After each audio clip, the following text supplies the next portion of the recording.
الحمد للہ رب العالمین والعاقبۃ للمتقین والصلاة والسلام علی من کان نبیا وآدم بین الماء والطین وعلی آلہ واصحابہ اجمعین اما بعد فاعوذ باللہ من الشیطان الرجیم بسم اللہ الرحمن الرحیم واصبر نفسک مع الذین یدعون ربهم بالغداوة والعشی یریدون وجہہ صدق اللہ العظیم وصدق رسولہ النبی الکریم ونحن علی ذلک لمن الشاہدین والشاکرین والحمد للہ رب العالمین۔ ان اللہ وملائکتہ یصلون علی النبی یا ایھا الذین آمنوا صلوا علیہ وسلموا تسلیما۔ اللهم صل على سيدنا مولانا محمد ماضي الجود والكرم منبع العلم والحلم والحكم وآله الكرام وابنه الكريم وأمته الكريمة يا أكرم الأكرمين وبارك وسلم صلاة تبقى وتدوم بدوام الملك الحي القيوم۔ ابھی خطبہ کے بعد رب العالمین جل جلالہ کے مقدس کلام قرآن مجید کی سورہ کہف کی ایک آیت کریمہ کا جز آپ حضرات کے سامنے تلاوت کیا۔ آیت مقدسہ کے اس جز میں اللہ تبارک و تعالی ارشاد فرماتا ہے وَاصْبِرْ نَفْسَكَ مَعَ الَّذِينَ يَدْعُونَ رَبَّهُمْ بِالْغَدَاوَةِ وَالْعَشِيِّ۔ اے حبیب آپ اپنے آپ کو ان لوگوں کے ساتھ مانوس رکھے جو صبح شام اپنے رب کو پکارتے رہتے ہیں، یریدون وجہہ، اور اس کی رضا اور خوشنودی چاہتے رہتے ہیں۔ یہ آیت کریمہ کا ترجمہ، اس کا بھاسنتر ہو گیا۔ اس آیت کریمہ کی تفسیر میں علماء تفاسیر بیان فرماتے ہیں کہ اس آیت مقدسہ میں اللہ تبارک و تعالی نے اپنے پیارے حبیب حضور سرور کائنات صلی اللہ تعالی علیہ وسلم کی وساطت سے ہم مسلمانوں کو یہ حکم دیا ہے کہ ہم ان لوگوں کی سنگت اختیار کریں، ان لوگوں کی صحبت اختیار کریں جو صبح شام اپنے رب کو پکارتے رہتے ہیں، یعنی صبح شام اللہ تبارک و تعالیٰ کا ذکر کرتے رہتے ہیں اور صبح شام رب کی بارگاہ میں دعائیں مانگتے رہتے ہیں۔ یریدون وجہہ، اور ان لوگوں کی دوسری خصوصیت یہ ہے کہ وہ جو بھی کام کرتے ہیں، جو بھی عمل کرتے ہیں، وہ صرف اللہ کی رضا اور خوشنودی کے لیے کرتے ہیں، اپنی نامنا کے لیے، اپنی شہرت کے لیے، دکھاوے کے لیے، ریاکاری کے لیے کوئی عمل نہیں کرتے۔ جو بھی عمل کرتے ہیں وہ اللہ کی رضا اور خوشنودی کے لیے کرتے ہیں۔ اس طرح اس آیت کریمہ میں اللہ تبارک و تعالیٰ نے ہم مسلمانوں کو حکم دیا ہے کہ ہم اللہ والوں کی سنگت اختیار کریں اور اللہ والوں کی صحبت اختیار کریں۔ اس سے پتہ چلا کہ قرآن مجید میں جہاں نماز کا حکم ہے، روزے کا حکم ہے، حج و زکوٰۃ کا حکم ہے، وہی قرآن مجید میں اللہ والوں کی سنگت اور اللہ والوں کی صحبت اختیار کرنے کا بھی حکم ہے۔ کچھ لوگ کہتے ہیں بھئی اللہ والوں کی سنگت اور صحبت کی بات کیوں کرتے ہو؟ نماز روزہ حج و زکوٰۃ کی بات کیوں نہیں کرتے ہو؟ ہم کہتے ہیں یقیناً ہم نماز روزہ حج و زکوٰۃ کی بھی بات کرتے ہیں۔ قرآن مجید میں جہاں نماز روزہ حج و زکوٰۃ کا تذکرہ ہے، وہی قرآن مجید میں اللہ والوں کی سنگت اور صحبت کا بھی تذکرہ۔ اس کو رب نے فرمایا وَاصْبِرْ نَفْسَكَ مَعَ الَّذِينَ يَدْعُونَ رَبَّهُمْ بِالْغَدَاوَةِ وَالْعَشِيِّ، اپنے آپ کو ان لوگوں کی سنگت میں رکھو، ان لوگوں کی صحبت میں رکھو جو صبح شام اللہ کو، اپنے رب کو پکارتے رہتے۔ اللہ نے ہمیں اللہ والوں کی سنگت کا حکم دیا، صحبت کا حکم دیا۔ ہمیں چاہیے کہ ہم اللہ والوں کی سنگت اور صحبت اختیار کریں۔ سبحان اللہ، اللہ والوں کی سنگت اور صحبت کی فضیلت کا کیا کہنا۔ دیکھیے روایتوں میں آتا اور قرآن مجید کی تفاسیر میں مذکور ہے کہ اصحاب کہف یہ شہر افسوس کے رہنے والے تھے اور تقریباً 7 جوان تھے، بڑے صالح نیکوکار متقی پرہیزگار تھے۔ ان کے زمانے کا جو بادشاہ تھا اس کا نام تھا دقیانوس، بڑا ظالم و جابر بادشاہ تھا، اور ایسا کٹر قسم کا کافر تھا کہ خود بھی بت پرستی کرتا تھا، اوروں کو بھی بت پرستی مورتی پوجا پر مجبور کرتا تھا۔ اگر کوئی آدمی اس کے حکم سے بت پرستی نہ کرتا تو اس کو یہ قتل کروا دیتا۔ یہ بادشاہ دقیانوس کو پتا چلا کہ بھئی میری سلطنت کے یہ 7 جوان رہتے میری سلطنت میں گئے، مگر میں جس مذہب کا پابند ہوں، میں جس دھرم کا پیروکار ہوں، اس دھرم کے یہ پیروکار نہیں ہے، یہ تو خدا واحد کے پرستار ہیں، ایک خدا کی عبادت کرنے والے گئے۔ بڑا غضبناک ہوا کہ رہتے میری سلطنت میں میرے علاوہ کسی اور مذہب کے پابند ہیں۔ 7 جوانوں کو اپنے دربار میں طلب کیا۔ میں نے سنا ہے کہ تم ان خداؤں کی پوجا نہیں کرتے ہو جن خداؤں کی میں پوجا کرتا ہوں، خدا واحد کے پرستار ہو، ایک خدا کی عبادت کرتے ہو۔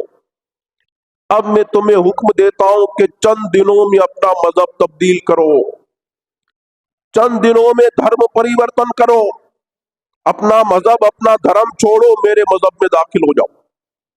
اگر تم نے میرا کہا نہیں مانا سب لوگوں کو موت کے گھاٹ اتار دوں، چند دنوں کی تمہیں مہلت ہے۔ یہ 7 جوان بادشاہ کی دھمکی جو سنی، رات کے سناٹے میں ایک مقام پر جمع ہو گئے، آپس میں یہ فیصلہ کیا کہ بھئی ایمان انمول دولت ہے، دنیا تو 4 دن کی چاندنی ہے، کل ختم ہو جائے گی، مگر ایمان انمول دولت ہے، ایمان کی حفاظت کرنی چاہیے۔ کیا کریں؟ کہ یہاں سے چند کلومیٹر کے فاصلے پر ایک پہاڑ ہے، پہاڑ میں گوفہ غار ہے، چند دنوں کے لیے ایمان کی حفاظت کے لیے اس غار کے اندر جا کر رکوش ہو جاتے ہیں، کچھ دنوں کے بعد اللہ تبارک و تعالی ہمارے لیے کوئی راستہ پیدا فرما دے گا۔ ابھی چند دنوں کے لیے ایمان کی عبادت کے لیے اس غار کے اندر جا کر رکوش ہو جاتے ہیں۔ چنانچہ قرآن مجید کی تفاسیر میں آتا ہے کہ یہ 6 7 یا 7 جو بھی جوان تھے رات کے سناٹے میں اس پہاڑ کی طرف جانے لگے۔ اب قرآن مجید کی تفاسیر میں آتا ہے کہ یہ 7 جوان ایمان والے صالح نیکوکار متقی پرہیزگار اس پہاڑ کی غار کی طرف جانے لگے، اچانک ان کے پیچھے کتا ہو گیا، کتا پیچھے لگ گیا۔ انہوں نے یہ سوچ کر کہ بھئی کہیں ایسا نہ ہو کہ کتا چلائے بھونکے، اگر یہ بھونکے گا تو بادشاہ کے سپاہیوں کو ہمارے بارے میں پتا چل جائے گا، علم ہو جائے گا، ہم لوگ گرفتار کر لیے جائیں گے۔ لہذا انہوں نے کتے کو مارا، بھگایا، ڈانٹا۔ کتا جو ہے بھاگنے کا نام نہیں لیتا۔ اب باقاعدہ قرآن مجید کے تفاسیر میں آتا ہے کہ یہ اللہ والے اصحاب کہف انہوں نے بہت زیادہ کتے کو بھگایا۔ قرآن مجید کی تفاسیر میں آتا ہے کہ کتے نے رب کی بارگاہ میں دعا مانگی، کتے نے دعا مانگی کہ مولا تو مجھے قوت گویائی عطا فرما، تو مجھے بولنے کی طاقت اور قوت عطا فرما تاکہ تیرے ان مقبول بندوں سے میں گفتگو اور بات چیت کروں۔ اور قرآن مجید کے تفاسیر میں آتا ہے کہ اللہ تبارک و تعالیٰ نے اس کتے کی دعا کو قبول فرمایا، اور کتے کو اللہ تبارک و تعالیٰ نے قوت گویائی یعنی بولنے کی سکت اور قوت عطا فرمائی۔ وہ کتا کہنے لگا کہ اللہ کے مقبول بندو مجھے کیوں بھگا رہے؟ یہ تو کتا ہے، بھونکے گا، اور تیرے بھونکنے کی وجہ سے بادشاہ کے سپاہیوں کو ہمارا پتہ لگ جائے گا، ہم گرفتار کر لیے جائیں گے، موت کے گھاٹ اتار دیے جائیں گے، تو چلا جا۔ تو کتا کہنے لگا کہ اللہ کے مقبول بندو، میں بھونکنے والا کتا نہیں ہوں، بلکہ اللہ والوں سے محبت کرنے والا کتا ہوں۔ میں بھونکوں گا نہیں، بلکہ جب تم غار کے اندر سو جاؤ گے میں تمہاری چوکی داری کرتا رہوں گا، تمہاری نوکری، تمہاری خدمت کرتا رہوں گا۔ ان اللہ والوں نے کتے کو بھی لے لیا۔ اب یہ 7 جوان اس غار کے اندر جا کر رکوش ہو گئے، سو گئے، اور کتا غار کے دہانے پر بیٹھ گیا، چوکی داری کر رہا ہے۔ اچھا، وہ جو جوان سو گئے تو اللہ تبارک و تعالیٰ نے ان جوانوں کو اسی نیند دے دی کہ قرآن مجید میں آتا ہے کہ تقریباً 300 سال تک سوتے رہے۔ یہ آپ نے سنا ہے کہ کوئی آدمی 300 سال تک سو رہا ہو؟ 300 سال تک، بل 300 سال سے زائد عرصہ سوتے رہے۔ اور اللہ کی قدرت دیکھیے کہ 300 سال تک سوتے رہے، مگر 300 سال تک بغیر کھائے پیے زندہ بھی رہے، ان کی سانسیں بھی چلتی رہی، بدن بھی گرم رہا۔ یہ ان اللہ والوں کی کرامت تھی۔ ہم 2-4 دن کھانا نہیں کھاتے، حالت جو ہے بڑی دگرگوں ہو جاتی ہے، پاؤں لڑکھڑانے لگتے ہیں، مگر یہ 300 سال تک سوتے رہے، بغیر کھائے پیے زندہ رہے، سانسیں چل رہی ہیں، اور یہ بدن گرم ہے، زندگی کا آثار نمودار۔ 300 سال تک سوتے رہے۔ اچھا، اب قرآن مجید کے تفاسیر میں آتا ہے کہ آپ جانتے ہیں کہ دیکھیے، اگر کسی آدمی کا بدن ایک ہی مقام پر پڑا رہے تو بدن کی گرمی کی وجہ سے بدن میں تغیر، تبدیلی پیدا ہونے کا خطرہ جو ہے، وہ چھالے پڑ جائیں گے، زخم ہو جائیں گے، زخم کا اثر ہو جائے گا۔ یہی وجہ ہے کہ رات کو ہم سوتے ہیں تو کیا ہوتا ہے، بدن ایک جانب گرم ہو جاتا ہے، خود بخود جیسے ہی بدن گرم ہوتا ہے ہم پہلو بدل لیتے ہیں، کبھی دائیں پہلو، کبھی بائیں پہلو۔ یہ اللہ کا کرم ہے، ہمیں نیند کا خیال بھی نہیں ہوتا، ہم پہلو بدلتے رہتے۔ اگر ایک ہی مقام پر بدن پڑا رہے تو بدن کی گرمی کی وجہ سے بدن میں چھالے پڑ جائیں گے، زخم ہو جائیں گے، نشانات ہو جائیں گے۔ تو یہ اللہ والے جو 300 سال تک سوتے رکھے، بدن ایک ہی مقام پر پڑا ہوا تھا، خطرہ تھا کہ بدن میں تغیر پیدا ہو جائے، تبدیلی پیدا ہو جائے، زخم ہو جائے، چھالے پڑ جائیں۔ تو اللہ تبارک و تعالیٰ نے یہ انتظام فرمایا کہ ہر سال ماہ محرم کی 10ویں تاریخ کو، یعنی کہ عاشورے کے دن، خود بخود اللہ تبارک و تعالیٰ کی قدرت کاملہ سے یہ جو اصحاب کہف اللہ والے تھے، اللہ کی قدرت کاملہ سے خود بخود ان کے بدن پلٹ جایا کرتے تھے۔ کبھی دائیں پہلو بدل جاتے ہیں، کبھی بائیں پہلو بدل جاتے ہیں۔ اس کو اللہ تبارک و تعالیٰ نے قرآن مجید میں بیان فرمایا، وَنُقَلِّبُهُمْ ذَاتَ الْيَمِينِ وَذَاتَ الشِّمَالِ۔ کبھی ہم ان کے بدن کو دائیں پہلو پر سلا دیتے ہیں، کبھی ان کے بدن کو بائیں پہلو پر سلا دیتے ہیں۔ اور سوچئے تو صحیح، 300 سال، ہر سال پہلو بدلتا ہے، گویا کہ 300 سال تک اللہ کی قدرت کاملہ سے ان اللہ والوں کے بدن پلٹتے رکھے، پہلو بدلتے رکھے۔ یہ اللہ کی قدرت کاملہ ہے۔ میں سو رہا ہے 300 سال، مگر جو بدن پلٹ رہے ہیں، نقلبہم ذات الیمین وذات الشمال، دانے پہلو پلٹ رہے ہیں، بائیں پہلو پلٹ رہے ہیں۔ اچھا، یہ جو اللہ والے 300 سال تک اللہ تبارک و تعالیٰ نے بدن کی حفاظت فرمائی۔ اب یہاں میں جو سمجھانا چاہتا ہوں وہ یہ کہ 300 سال تک اصحاب کہف کے پہلو بدلتے رہے، کبھی دائیں جانب، کبھی بائیں جانب۔ اب ان کے جسم کا پلٹ جانا یہ کوئی تعجب کا مقام نہیں ہے۔ اللہ والے ہیں، اللہ کے ولی تھے، اللہ تبارک و تعالیٰ نے غیب سے ان کے بدن کی حفاظت فرمائی، اور غیب سے 300 سال تک ان کے پہلو بدلتے رہے۔ مگر میں کہنا یہ چاہتا ہوں کہ اللہ والوں کے جسم پلٹ جائیں کوئی تعجب کا مقام نہیں، مگر تعجب کی بات یہ کہ غار کے دہانے پر جو کتا سو رہا تھا، اللہ تبارک و تعالیٰ نے کتے کے بدن کی بھی حفاظت فرمائی، اور 300 سال تک اللہ کی قدرت کاملہ سے کتے کا جسم بھی پلٹتا رہا۔ جب جو وہ دائیں طرف ہو جاتے کتے کا جسم بھی دائیں طرف ہو جاتا، وہ بائیں طرف ہو جاتے کتے کا جسم بھی بائیں طرف ہو جاتا۔ گویا کہ 300 سال تک جو فیض ان اللہ والوں کو نصیب ہوتا رہا، ان اللہ والوں کے صدقے میں 300 سال تک وہی فیض کتے کو بھی نصیب ہوتا رہا۔ آپ اندازہ تو لگائیے، کتا ہو کر اللہ والوں کی صحبت اختیار کر لے تو اسے بھی اللہ والوں کا فیض نصیب ہو جاتا ہے۔ قرآن کا بھائی دے رہا تو 300 سال تو کتے کو بھی فیض ملتا، اس کا جسم بھی پلٹتا۔ نہیں آپ دنگ رہ جائیں۔ ان اللہ والوں کی صحبت کی وجہ سے اور اللہ والوں کی سنگت کی وجہ سے کتا اللہ کی بارگاہ میں سا مقبول اور پیارا ہوا کہ باقاعدہ اللہ تبارک و تعالیٰ نے اپنے مقدس کلام قرآن مجید میں اس کتے کا تذکرہ فرمایا۔ اللہ فرماتا وَقَلْبُهُمْ بَاسِطٌ ذِرَاعَيْهِ بِالْوَسِيدِ، ان کا کتا غار کے دہانے پر پیر پھیلائے ہوئے بیٹھا۔ ارے کتا ہمارے گھر میں داخل ہو جاتا فوراً بگاتے ہیں، کتا داخل ہو گیا، مسجد میں کتا آ گیا، لوگ کتے سے نفرت کرتے ہیں، بھائی کتا آ گیا آگے۔ مگر یہ کتا اللہ کی بارگاہ میں کیسا مقبول پیارا ہوا کہ اللہ نے اپنے مقدس کلام قرآن مجید میں اس کا تذکرہ فرما دیا۔ وَقَلْبُهُمْ بَاسِطٌ ذِرَاعَيْهِ بِالْوَسِيدِ، ان کا کتا غار کے دہانے پر پیر پھیلائے ہوئے بیٹھا ہے۔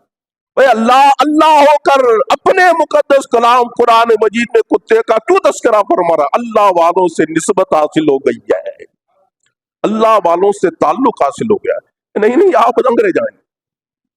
ارے بھائی یہی بیان کرنا چاہیے تھا، غار کے دہانے پر کتا بیٹھا ہوا ہے۔ ارے اللہ تبارک و تعالیٰ کی نسبت کی وجہ سے اللہ تبارک و تعالیٰ نے قرآن مجید میں کتے کی ادا کا بھی تذکرہ فرمایا۔ آپ جانتے کتا جو بیٹھتا ہے تو یوں پیر پھیلا کر بیٹھتا ہے، تو اللہ نے صرف یہ نہیں بیان کیا کہ کتا غار کے دہانے پر بیٹھا ہوا ہے، بلکہ اللہ نے قرآن مجید میں کتے کی ادا کو بھی بیان فرمایا۔ وَقَلْبُهُمْ بَاسِطٌ ذِرَاعَيْهِ بِالْوَسِيدِ، اللہ فرماتا ان کا کتا غار کے دہانے پر پیر پھیلائے ہوئے بیٹھا ہوا ہے۔ اللہ نے قرآن مجید میں کتے کی ادا کا بھی تذکرہ فرما دیا۔ کتے کو جب اللہ والوں سے نسبت ہو جاتی ہے تو اللہ کتے کی اداؤں کو بھی قرآن مجید میں بیان فرما۔ نہیں آپ دنگ رہ جائیں گے۔ دیکھیے جانور جو ہیں، جانور ان کے لیے جنت نہیں ہے۔ جانوروں نے تھوڑی کہ نمازیں پڑھی ہے، روزے رکھے، حج کیے، قرآن مجید کی تلاوت کی ہے کہ ان کو جانوروں کو جو ہے جنت ملے گی۔ جانوروں کے لیے جنت دوزخ کا مسئلہ نہیں ہے۔ روایتوں میں آتا ہے کہ قیامت کے دن کیا ہوگا، یہ جانور بھی موجود ہوں گے۔ ان جانوروں سے اللہ فرمائے گا کونو ترابا، مٹی ہو جاؤ، مٹی ہو جاؤ۔ وہ سارے جانور مٹی ہو جائیں گے، ان کے لیے کوئی جنت دوزخ کا مسئلہ نہیں۔ حساب و کتاب سارا معاملہ انسانوں کے لیے۔ تو جانوروں کے لیے جنت نہیں ہے، مگر قربان جائیں اصحاب کہف کے کتے کی قسمت پر۔ روایتوں میں آتا، قرآن مجید کی تفاسیر میں آتا ہے کہ اس کتے کو اللہ تبارک و تعالیٰ قیامت کے دن انسانی شکل عطا فرمائے گا، انسانی شکل عطا فرمائے گا، اور انسانی شکل میں اصحاب کہف کے کتے کو اللہ تبارک و تعالیٰ جنت میں داخل فرمائے گا۔ وہ اللہ والوں کی نسبت کی وجہ سے کتا جنتی بن گیا۔ شیخ سعدی رحمت اللہ تعالیٰ نے اپنی کتاب گلستان کے اندر ارشاد فرماتے ہیں سگے اصحاب کہف روز چند، سگے اصحاب کہف روز چند پائے نیکا گرفت و مردم شد۔ شیخ سعدی رحمت اللہ تعالیٰ نے بیان فرماتے ہیں اصحاب کہف کا کتا چند دنوں تک اللہ والوں کے پیچھے گیا، اللہ والوں کے پیچھے گیا اور آدمی بن گیا۔ اللہ والوں کی نسبت کی وجہ سے کتا آدمی بن گیا۔ بھئی کتے کبھی آدمی بنتے؟ کتا آدمی بن گیا، نہ صرف آدمی بنا بلکہ جنتی آدمی بن گیا۔ قیامت کے دن اللہ تبارک و تعالی اس کتے کو جو ہے انسانی شکل میں جنت میں داخل فرمائے گا۔ اس سے آپ اندازہ لگا سکتے ہیں کہ کتا ہو کر اللہ والوں سے نسبت حاصل کر لے تو وہ بھی فیض سے محروم نہیں رہتا ہے۔ ایک انسان صاحب ایمان ہو کر اگر اللہ والوں سے نسبت حاصل کر لے تو اللہ تبارک و تعالی کیسی کیسی رحمتوں کے دروازے اس پر کھول دے گا۔ ہم لوگ کیا ہے کہ ان چیزوں کو معمولی سمجھتے ہیں، نہیں، قرآن جو گواہی دے رہا ہے کہ اللہ والوں کی نسبت اور سنگت اور صحبت کی فضیلت کیا ہے۔ اس کو اللہ نے فرمایا وَاصْبِرْ نَفْسَكَ مَعَ الَّذِينَ يَدْعُونَ رَبَّهُمْ بِالْغَدَاوَةِ وَالْعَشِيِّ، تم اپنے آپ کو ان لوگوں کی صحبت میں رکھو، ان لوگوں کی صحبت لازم پکڑو جو صبح شام اپنے رب کو پکارتے رہتے ہیں، یریدون وجہہ، اور اس کی رضا اور خوشنودی چاہتے رہتے ہیں۔ یہ جو ہم اللہ والوں کے مزارات پر جاتے ہیں، وہاں جا کر فاتحہ خوانی کرتے ہیں، یہ بڑی برکتوں اور سعادت مندیوں کا ذریعہ ہے۔ اس سے برکتیں نصیب ہوتی ہیں۔ غریب نواز کے تذکرے کرتے ہیں، بزرگوں سے پاک کے تذکرے کرتے ہیں۔ یاد رکھیں جس طرح اللہ والوں کی صحبتوں سے فیض نصیب ہوتا ہے، اس طرح اللہ والوں کے تذکرے سننے سے بھی فیض نصیب ہوتا ہے۔ روایت میں آتا ہے تنزل الرحمت عند ذکر الصالحین، جہاں اللہ والوں صالحین کا ذکر ہوتا ہے وہاں اللہ کی رحمتوں کا نزول ہوتا ہے۔ تو اللہ والوں کے تذکرے بھی سنا کرو، ان کے فضائل سنا کرو، ان کی سوار حیات، ان کی جیون چریتر کی کتابیں پڑھا کرو۔ لوگ اب جو ہے جمعہ کی تقریروں سے بھی محروم ہو گئے، ایسی ایسی مسجدیں تلاش کرتے ہیں جہاں جلدی نمازیں ہوتی ہوں۔ اب یہ تو قیامت کے دن پتا چلے گا کہ 15 منٹ میں کیا فرق پڑتا تھا، وہ تو قیامت کے دن پتا چلے گا کہ جن لوگوں نے تقریریں سنی ان کو کیا ثواب ملا، اور جو صرف نمازیں پڑھ کر چلے گئے وہ کتنی رحمتوں سے محروم ہے۔ اللہ تبارک و تعالی ہمیں اور آپ کو ان قرآنی اسباق پر عمل کرنے کی توفیق عطا فرمائے۔ وما علینا الا البلاغ۔ السلام۔